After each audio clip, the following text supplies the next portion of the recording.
नमस्कार दोस्तों, मेरा नाम है सोनू और आप देख रहे हैं हार्डमैन क्लासेस। मेरे चैनल पर आप सभी को स्वागत है। आज मैं आपको पढ़ाने वाला हूं एक नया चैप्टर जिसका नाम है त्रिभुज और चतुर्भुज की परिसीमा और क्षेत्रफल। ठीक है, मतलब ये चैप्टर हमारा बहुत ही बड़ा चैप्टर है, तो फिर भी इस चैप्टर में जो भी इम्पोर्टेंट क्वेश्चन है उन सभी क्वेश्चन को मैंने कवर किया है।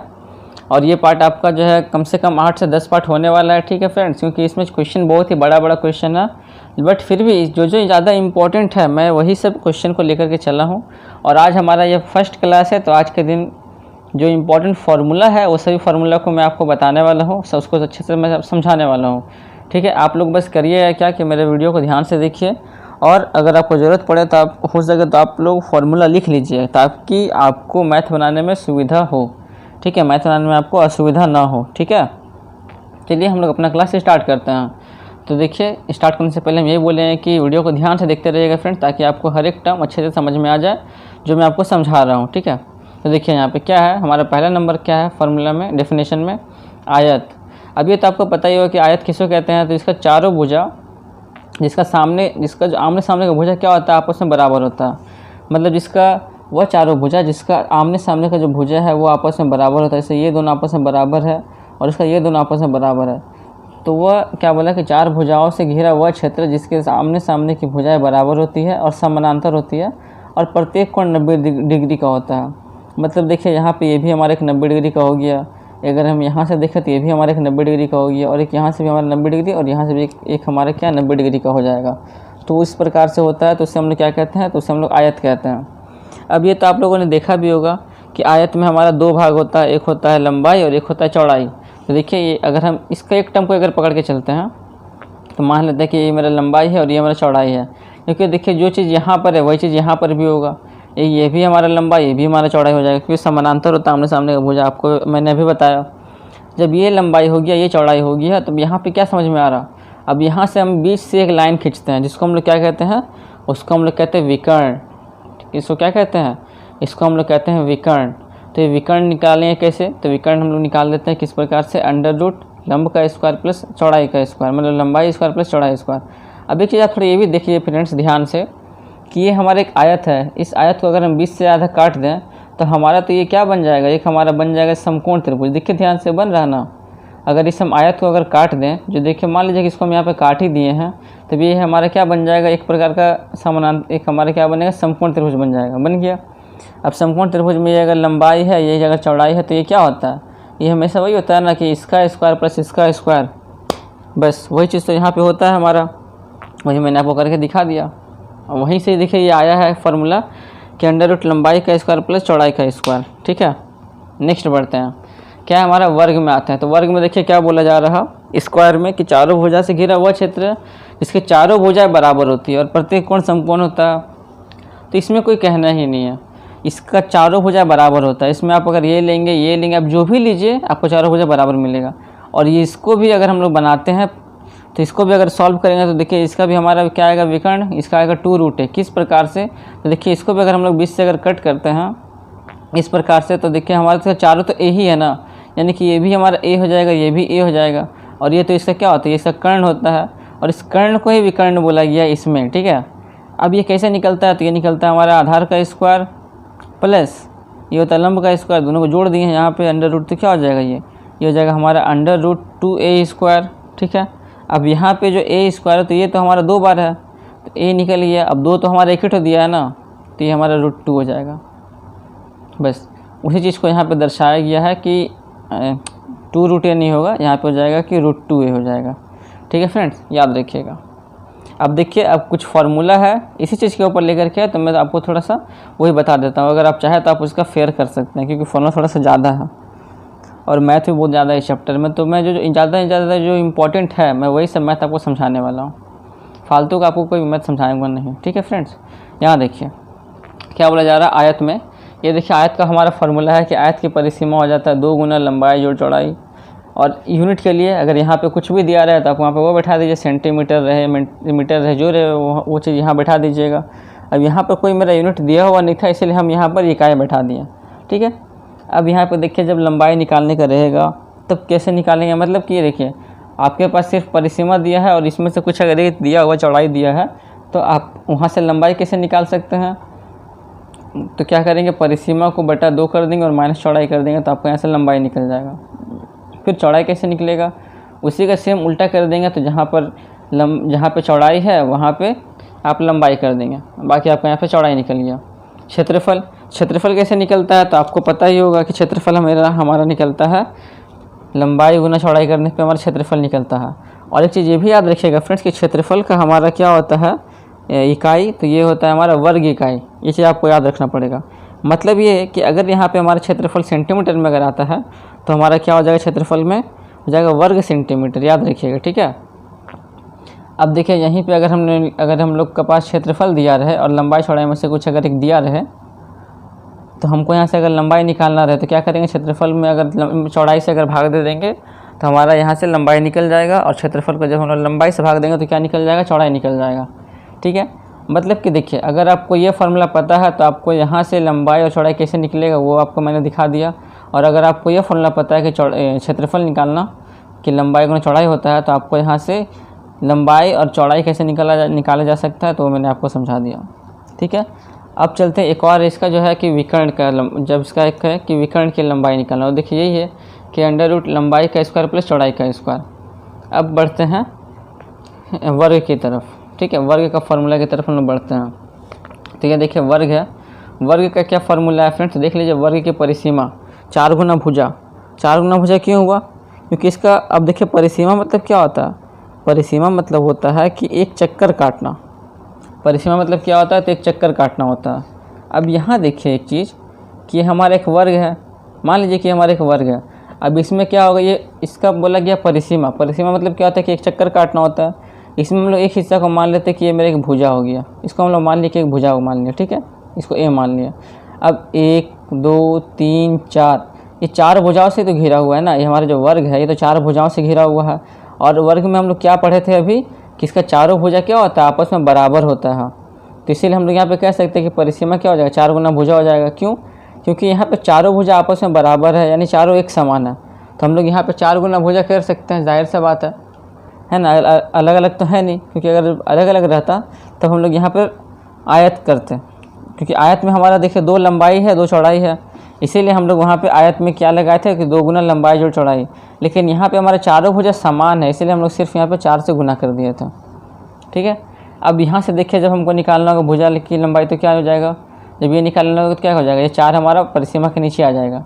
यानी कि लंबाई कैसे निकल जाएगा, वर्ग की एक भुजा की लंबाई तो ये जाएगा परिसीमा बटा 4, इतना इकाई। अब यहाँ देखिए क्षेत्रफल क्या हो जाएगा, तो यहाँ तो सिर्फ भुजा ही तो है, तो बस यहाँ पे हो जाएगा, सिंपल सी बात है, भुजा का स्क्वायर इतना वर्ग इकाई। अब यहाँ से अगर एक भुजा की लंबाई निकालेंगे तो क्या हो जाएगा, तो क्षेत्रफल का अंडर रूट कर देंगे, है ना, अंडर रूट क्षेत्रफल कर देंगे तो ये हमारा यहाँ से हो जाएगा इतना इकाई। अब यहाँ से आगे कि वर्ग के विकर्ण की लंबाई, वही जो मैंने आपको बताया था, क्या हो जाएगा, √2 इंटू भुजा इकाई। भुजा मतलब क्या, जो मैंने आपको दिखाया था ए, वही है यहाँ पे भुजा की लंबाई, ठीक है। अब यहाँ पे क्या है कि वर्ग के एक भुजा की लंबाई, तो अगर आपको विकर्ण दिया रहेगा सवाल में और अगर आपको वहाँ से बोल रहा भुजा की लंबाई निकालने के लिए, तो क्या करना होगा, इस विकर्ण में √2 से भाग दे देंगे तो आपको वहाँ से एक भुजा की लंबाई निकल जाएगा विकर्ण के थ्रू। लास्ट में हमारे क्या है कि वर्ग का क्षेत्रफल। अब उसका क्षेत्रफल क्या होता है, तो इसका एक ये भी होता है विकर्ण का स्क्वायर बटा 2, क्योंकि क्षेत्रफल क्या होता है, तो वर्ग का क्षेत्रफल तो ये होता है ना, भुजा का स्क्वायर। अब हमारा देखिए एक भुजा की लंबाई का फॉर्मूला तो ये हो गया, तो जब इसको भी तो हम लोग स्क्वायर कर सकते हैं, क्योंकि देखिए क्षेत्रफल होता है भुजा का स्क्वायर, और ये तो हमारा क्या है, तो हमारा एक भुजा ही तो है। क्या बोला गया है कि वर्ग के एक भुजा की लंबाई विकर्ण बटा √2 दिया हुआ, तो ये एक प्रकार का हमारे एक भुजा भी कहलाया गया, इसीलिए हम लोग इसका भी स्क्वायर कर सकते हैं क्षेत्रफल निकालने के लिए।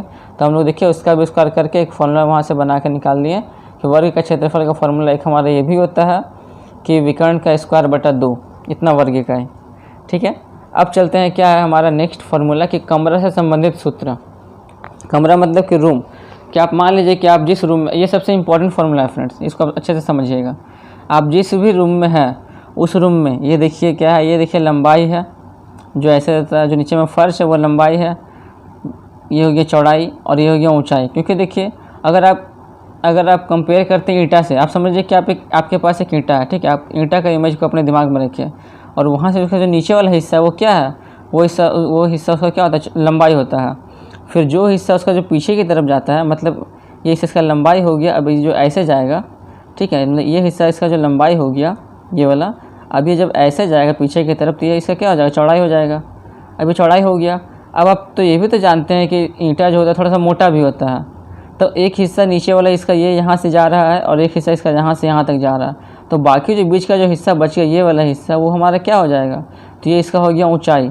यही सब सेम चीज़ होता है घर में, समझे, यही सब चीज़ सेम चीज़ होता है क्या घर में, कि हमारा लंबाई हो गया, ये चौड़ाई हो गया, और जिस पिलर के थ्रू हमारा घर खड़ा है कोना में उसे हम लोग कहते हैं ऊंचाई। जो कोना में जो रहता है ना, 4 ठो जो कोना होता है घर का, जिसको कहते हैं 4 दीवारी के बीच में जो कोना होता है साइड में, वही हमारा ऊंचाई होता है। अब इसी के बेसिस पर क्या है कि कमरे के फर्श का क्षेत्रफल, तो वही सिंपल सा हो जाएगा कि लंबाई गुना चौड़ाई हो जाएगा। अगर पूरा निकालेंगे तो इसका, अगर पूरा निकालेंगे तो क्या आएगा, लंबाई गुना चौड़ाई कर देंगे। फिर कमरे के छत का क्षेत्रफल, अब देखिए जो हमारा फर्श है, जो ज़मीन है, वही तो हमारा छत भी तो होगा ना, क्योंकि जैसा हमारा ज़मीन होगा उसके अनुसार तो हमारा छत बनेगा।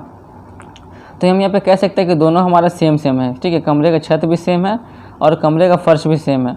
अब यहाँ पे है कि कमरे के चारों दीवारों का क्षेत्रफल, तो यहाँ पे क्या हो जाएगा, 2 गुना लंबाई जोड़ चौड़ाई, और यहाँ पे एक एक्स्ट्रा क्या आ गया, ऊंचाई का एक्स्ट्रा आ गया, तो गुना ऊंचाई कर देंगे बस।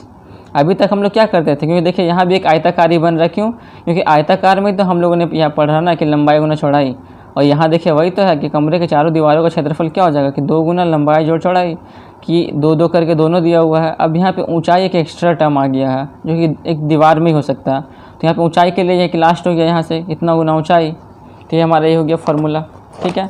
अब नेक्स्ट बढ़ते हैं, नेक्स्ट क्या है यहाँ पे, ये देखिए, यदि आयताकार और वर्गाकार क्षेत्र के चारों ओर बने रास्ते का क्षेत्रफल।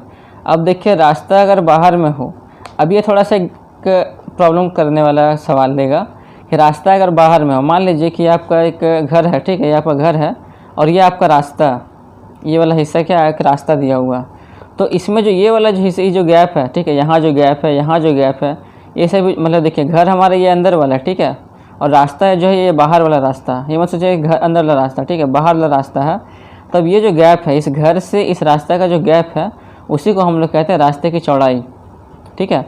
वही यहाँ पे बोला गया कि यदि रास्ता बाहर हो मतलब कि ये वाला हिस्सा जो है, ये वाला हिस्सा जो बाहर में जो दिया हुआ है, तब हमारा रास्ते का क्षेत्रफल क्या हो जाएगा, यानी सिर्फ इस रास्ते का जो चौड़ाई जो मैंने लिखा है, ये जो चारों एरिया जो हमारे ये जो खाली स्थान है यहाँ पे, उसी का हमको पूछा जा रहा है क्षेत्रफल क्या होगा।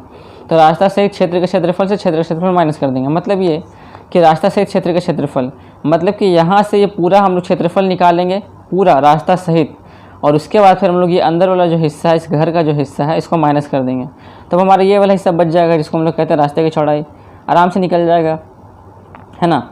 अब रास्ता सहित लंबाई कैसे निकलेगा फ्रेंड्स, मतलब कि ये देखिए रास्ता, ये जो है रास्ता सहित लंबाई है, तो कैसे निकलेगा, सबसे पहले तो ये क्षेत्र की लंबाई हो गया। अब इसमें जो हमारा जो ये जो चौड़ाई दिया हुआ है हमारा, तो एक इधर भी है और एक चौड़ाई इधर भी दिया हुआ है, ये चौड़ाई हमारा दोनों तरफ दिया हुआ है, इसलिए हम लोग यहाँ पे क्या करेंगे कि क्षेत्र की लंबाई प्लस 2 गुना रास्ते की चौड़ाई, ये करना पड़ेगा। अब अगर चौड़ाई का भी बात करें तो ये भी देखिए सेम है कि क्षेत्र का ये चौड़ाई हो गया, ये वाला हिस्सा चौड़ाई हो गया हमारा, और ये तो दोनों तरफ चौड़ाई है ना, इसका एक इधर भी है और एक इधर भी है, इसलिए हम लोग यहाँ भी मूव करना पड़ेगा कि 2 गुना रास्ते की चौड़ाई। आई होप कि आपको ये अच्छे से समझ में आ गया होगा। अब यही देखिए सेम चीज़ है, क्या बोला जा रहा है कि यदि रास्ता भीतर में हो, अब यदि रास्ता भीतर में मतलब कि अब ये वाला हिस्सा भीतर आ गया और ये वाला हिस्सा बाहर चला गया, तो वही सब कुछ सेम फार्मूला है, बस यहाँ पे क्या हो जाएगा, माइनस हो जाएगा। देख लीजिए यहाँ पे सिर्फ माइनस हो जाएगा कि माइनस इतना, देख लीजिए इस प्रकार से। यहाँ पे रास्ता हमारा भीतर में है और जो घर है वो हमारा बाहर में बना हुआ है, तब यहाँ तो माइनस ही करना पड़ेगा, जाहिर सा बात है। अब चलते हैं त्रिभुज का फॉर्मूला की तरफ। तो ये देखिए यहाँ पे हम लोग का त्रिभुज का फॉर्मूला स्टार्ट होता है। एक मिनट मैं आपको ऐसे दिखाता हूँ। यहाँ से देखिए, यहाँ से हमारा हो गया त्रिभुज का फॉर्मूला कि ये कौन सा है, तो ये हो गया त्रिभुज का परिसीमा का फॉर्मूला क्या होता है, ABC। उसी प्रकार से जो मैंने आपको समझाया था अभी कि परिसीमा मतलब कि उसका एक चक्कर लगाने पर जितना हिस्सा वो उसका घेरता है। तो यहाँ देखिए 1 2 3, ये बस 3 चक्कर लगाने पर ही इसका जो ये पूरा त्रिभुज बन जा रहा है हमारा, तभी ना बन रहा। इसलिए हम लोग यहाँ पे क्या किया, तीनों का अगर मान लेते हैं ABC, तो यहाँ पे तीनों को जोड़ दिए, तो ये हमारा हो गया परिसीमा। अब अर्ध परिसीमा क्या होता है, तो सिंपल सी बात है, इस परिसीमा का आप आधा कर दीजिए, आपका अर्ध परिसीमा हो जाएगा, है ना। उसके बाद फिर लास्ट में क्या है कि त्रिभुज का क्षेत्रफल। तो ये देखिए चीज़ याद रखिएगा कि यदि त्रिभुज का तीनों भुजा अगर अलग अलग दिया हुआ है, तब उस हिसाब से इसका क्षेत्रफल ये हो जाता है कि √S यानी कि अर्ध परिसीमा into S - A into S - B into S - A इतना वर्ग इकाई। ऐसे अगर त्रिभुज का क्षेत्र, देखिए ये हमारे एक प्रकार से ये भी कह सकते हैं कि ये हमारा क्या है, विषम बाहु त्रिभुज का क्षेत्रफल है। विषम बाहु मतलब कि जिसका तीनों भुजा अलग अलग होता है। अगर यहाँ पे आते हैं त्रिभुज का क्षेत्रफल में, तो ये हमारा समबाहु बोलिए या फिर इसको आप समकोण बोलिए या फिर ये सब चीज़ का ये फॉर्मूला है, ठीक है। त्रिभुज का जो मेन जनरल फार्मूला है वो हमारा यही है। क्या होता है इसका मान, हाफ इंटू आधार गुना ऊंचाई होता है, ठीक है। अब समबाहु त्रिभुज का ऊंचाई का फॉर्मूला क्या होता है, तो √3/2 गुना भुजा, और समबाहु त्रिभुज का क्षेत्रफल क्या होता है, तो √3/4 इंटू भुजा का स्क्वायर।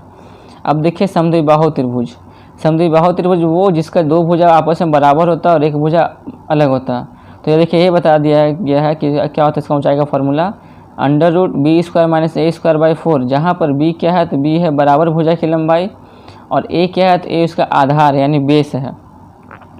अब उसी का अगर हम लोग क्षेत्रफल निकालें तो क्या हो जाएगा, तो ये हो जाएगा वही same, half into a into √b² - a²/4। अब यहाँ से देखिए समकोण त्रिभुज का कर्ण की लंबाई क्या हो जाएगा, तो यही हो जाएगा ना, ये जो कर्ण है क्या हो जाएगा कि √ लंब का स्क्वायर प्लस आधार का स्क्वायर। अब समकोण त्रिभुज का अगर क्षेत्रफल निकाले तो देखिए वही आ गया कि हाफ इंटू आधार गुना ऊंचाई। अब लास्ट में क्या, ये सबसे इंपॉर्टेंट है कि त्रिभुज के किसी भुजा पर खींचे गए लंब की लंबाई क्या हो जाएगा, तो त्रिभुज का क्षेत्रफल बटा में जिस भुजा पर लंब हो उसकी लंबाई, ठीक है। तो आपको बस इतना फॉर्मूला आपको याद रखना है फ्रेंड्स, इसको आप अच्छे से फेयर कर लीजिएगा, ठीक है, ताकि आपको कल से जो मैं आपको जो इंपॉर्टेंट सवाल जो आपको बताने वाला हूँ वो आपको बहुत ही अच्छे से क्लियर हो पाएगा, ठीक है फ्रेंड्स। तो ये हमारा आज का पार्ट 1 था। आई होप कि आपको हर एक फॉर्मूला अच्छे से समझ में आ गए होंगे। यदि आपको फिर भी डाउट रहता है तो आप मुझे कमेंट कीजिए, मैं आपको फिर से समझा दूंगा। और एक बात फ्रेंड्स, आप यहाँ पे ये मत सोचिए कि मैं आपके बुक्स का पूरा सॉल्यूशन नहीं करवा रहा हूँ। तो मैं एक बात आपको बता देना चाहता हूँ कि मैं आप ही का बुक्स का जो सॉल्यूशन करवा रहा हूँ उसमें जो जो इंपॉर्टेंट क्वेश्चन है, जो मोस्ट इंपॉर्टेंट क्वेश्चन है, मैं सिर्फ वही सब क्वेश्चन को लेकर के आया हूँ अपने वीडियो में, ठीक है। तो आप वहाँ पर मेरे वीडियो को अगर ध्यान से देखते हो, हर एक पार्ट को अगर अच्छे से देखते हो, तो आपका हर एक चीज़ अच्छे से क्लियर हो जाएगा। और फिर भी अगर आपको डाउट होता है तो आप मुझे कमेंट कीजिएगा, तो फिर मैं और उपाय अच्छे से लगा करके उसका आपका जो है प्रॉब्लम होगा उसको समाधान करने का मैं कोशिश करूँगा, ठीक है। अब मैं रखता हूँ, अब मैं आपको मिलता हूँ कल एक नई वीडियो के साथ।